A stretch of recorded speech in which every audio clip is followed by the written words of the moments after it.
Hello guys, আপনারা কিভাবে ঘরে বসে ভোটার ক্রমিক নম্বর জেনে নেবেন? তো জেনে না জানা সর্বপ্রথম আপনারা প্লে স্টোরে যাবেন। যাওয়ার পরে এখানে সার্চ বারে সার্চ করবেন স্মার্ট ইলেকশন ম্যানেজমেন্ট ভিডি। তো আমি একে সার্চ করার পর এখানে আমারটা ইনস্টল করা ছিল, তো আপনি ইনস্টল করা না থাকলে আপনি ইনস্টল করে নেবেন। তো আমি এখানে আপডেট দিয়ে নিলাম।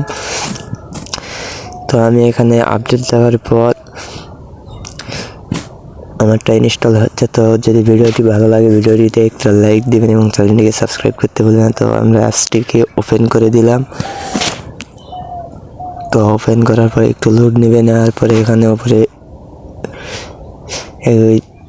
এই আইকনে টু ডট আইকনে ক্লিক দিবেন অথবা জাতীয় সংসদ নির্বাচনে ক্লিক দিবেন।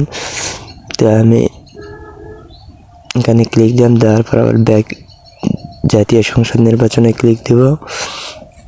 দেওয়ার পর নিচে দেখতে পাচ্ছেন যে সার্চ অপশান চলে আসছে। তো ভোট কেন্দ্র খুঁজুন, এখানে আপনাদের এনআইডি নাম্বার লিখবেন আর জন্ম তারিখটি দিয়ে নেবেন।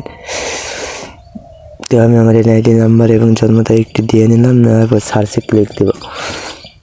তো সার্চে ক্লিক দিলে আমার ভোটার ক্রমিক নম্বর এবং ভোটার কেন্দ্র কোথায় আমার সব কিছু দেখাবে। তো ভিডিওটি ভালো লাগলে ভিডিওটিতে একটা লাইক দেবেন এবং চ্যানেলটিকে সাবস্ক্রাইব করে দেবেন।